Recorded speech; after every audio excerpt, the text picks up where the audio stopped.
ॐ पार्थाय प्रतिबोधितां भगवता नारायणेन स्वयं व्यासेन ग्रथितां पुराणमुनिनां मध्ये महाभारतम् अद्वैतामृतवर्षिणीं भगवतीम् अष्टादशाध्यायिनीम् अम्ब त्वामनुसन्ददामि भगवद्गीते भवद्वेषिणीम्।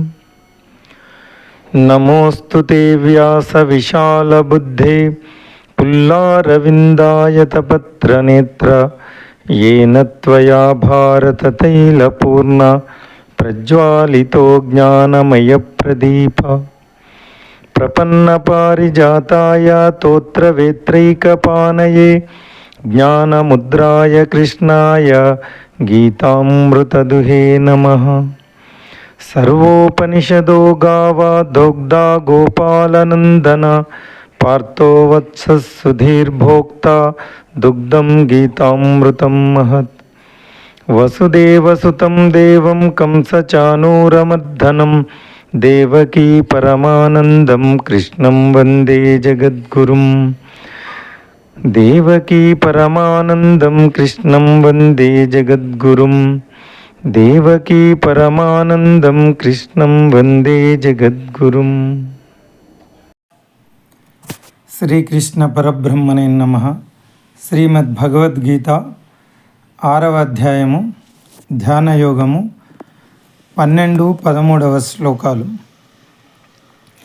తత్రైకాగ్రం మనఃకృత్వా యతచిత్తేంద్రియక్రియ ఉపవిశ్యాసనే యుంజ్యాత్ యోగమాత్మా విశుద్ధయే. సమం కాయ శిరోగ్రీవం ధారయన్నచలం స్థిర సంప్రేక్ష్య నాసికాగ్రం స్వం దిశాచ్చానవలోకయన్. ఇంతకుముందు శ్లోకంలో ఆసనం ఎలా ఉండాలో తెలియజేశాడు శ్రీకృష్ణ పరమాత్మ.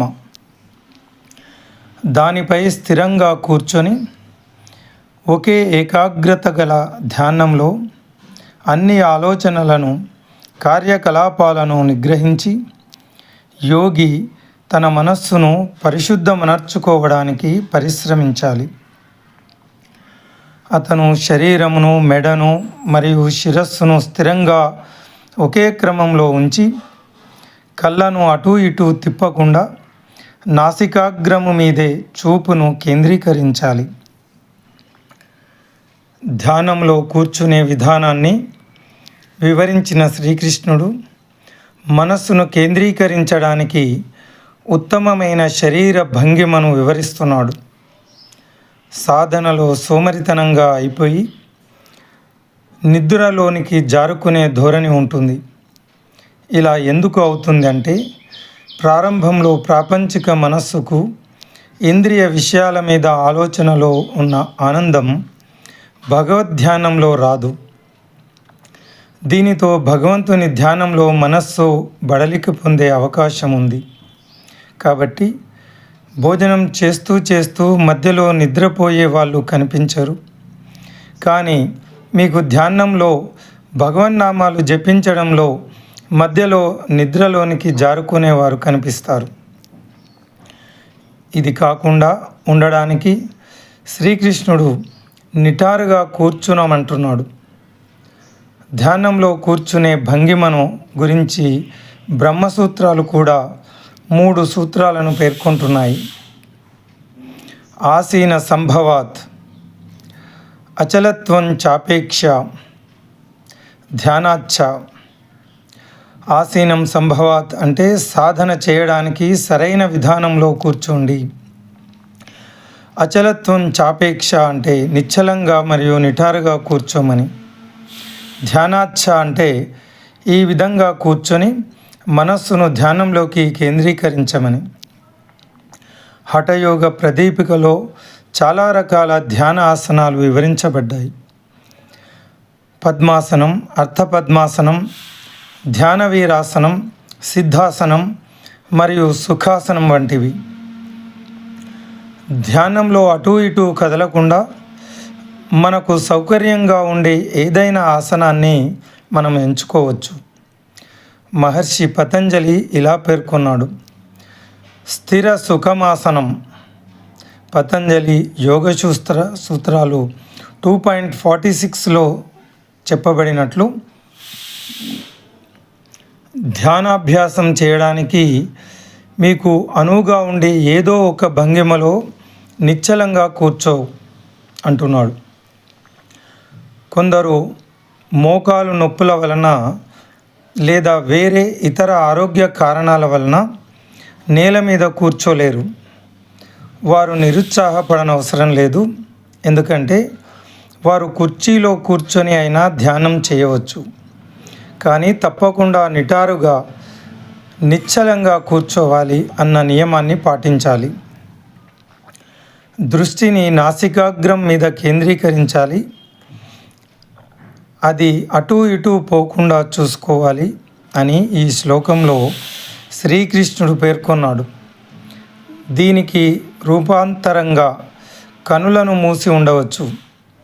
ఈ రెండు పద్ధతులు కూడా ప్రాపంచిక వ్యగ్రతను నిరోధించడానికి సహకరిస్తాయి.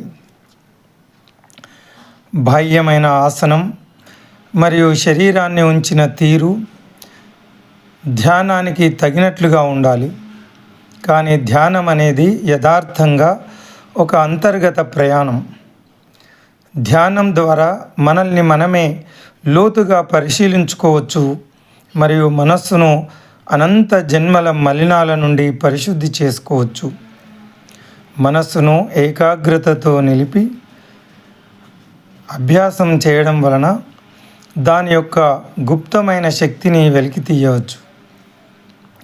ధ్యానం యొక్క అభ్యాసం మన వ్యక్తిత్వాన్ని వ్యవస్థీకరించుకోవడానికి, అంతర్గత చైతన్యాన్ని మేలుకొల్పడానికి, స్వీయ అవగాహన పెంపొందించుకోవడానికి చాలా దోహదపడుతుంది.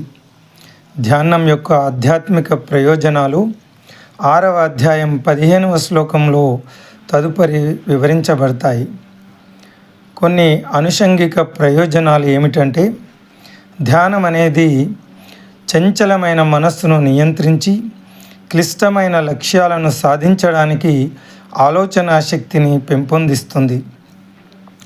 ప్రతికూల పరిస్థితులలో కూడా మానసిక సమతుల్యతను కాపాడుకోవడానికి దోహదపడుతుంది. జీవితంలో విజయం కోసం కావలసిన దృఢ సంకల్ప బలాన్ని పెంపొందిస్తుంది.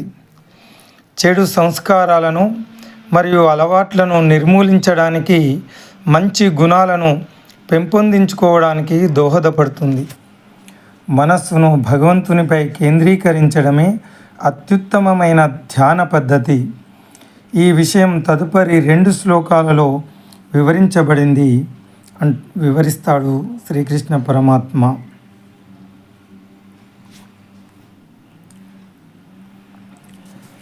Seated firmly on it, the yogi should strive to purify the mind by focusing it in meditation with one pointed concentration, controlling all thoughts and activities. He must hold the body, neck and head firmly in a straight line and gaze at the tip of the nose without allowing the eyes to wander. Having described the seating for meditation, Sri Krishna next describes the posture of the body that is best for concentrating the mind. In sadhana, there is a tendency to become lazy and doze off to sleep. This happens because the material mind does not initially get as much bliss in contemplation on God as it does while relishing sense objects. This creates the possibility for the mind to become languid when focused on God.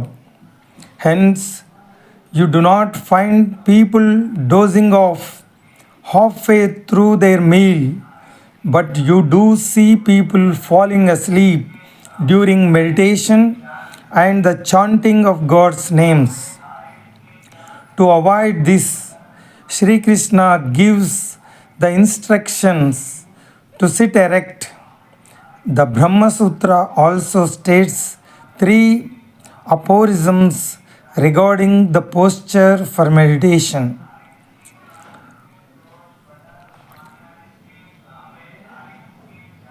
Asina Sambhavat 4.1.7 verse 5 states, to do sadhana, seat yourself properly. Achalatvam Chapeksha 4.1.9 verse 6 states, ensure that you sit erect and still. Dhyanacha 4.1.8 verse 7 states, seated in this manner, focus the mind in meditation. There are a number of meditative asana described in the Hatha Yoga Pradipika, such as Padmasana, Ardha Padmasana, Dhyana Virasana, Siddhasana, and Sukhasana. We may adopt any asana in which we can comfortably sit without moving during the period of the meditation. Maharshi Patanjali states, Sthira Sukhamasanam, Patanjali Yoga Sutra 2.46 verse 8 states, to practice meditation, sit motionless in any posture that you are comfortable in. Some people are unable to sit on the floor due to knee problems, etc. They should not feel discouraged, for they can even practice meditation while sitting on a chair, provided they fulfill the condition of sitting motionless and erect. In this verse, Sri Krishna states that the eyes should be made to focus on the tip of the nose and prevented from wandering. As a variation, the eyes can also be kept closed. Both these techniques will be helpful in blocking out worldly distractions. The external seat and posture do need to be appropriate, but meditation is truly a journey within us.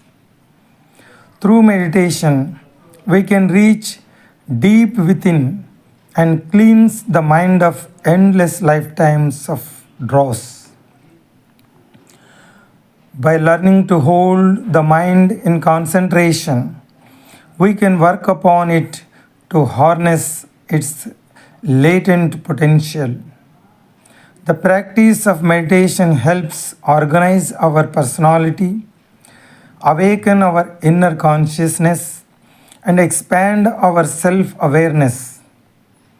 The spiritual benefits of meditation are described later in the purport on verse 6.15.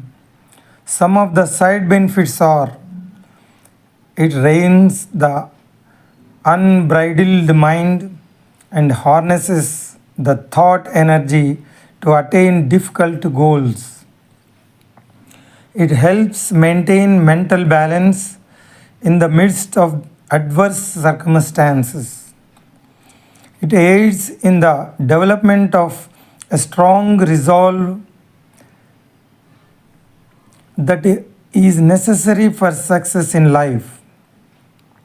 It enables one to eliminate bad samskaras and habits and cultivate good qualities. The best kind of meditation is one where the mind is focused upon God. This is clarified in the next 2 verses.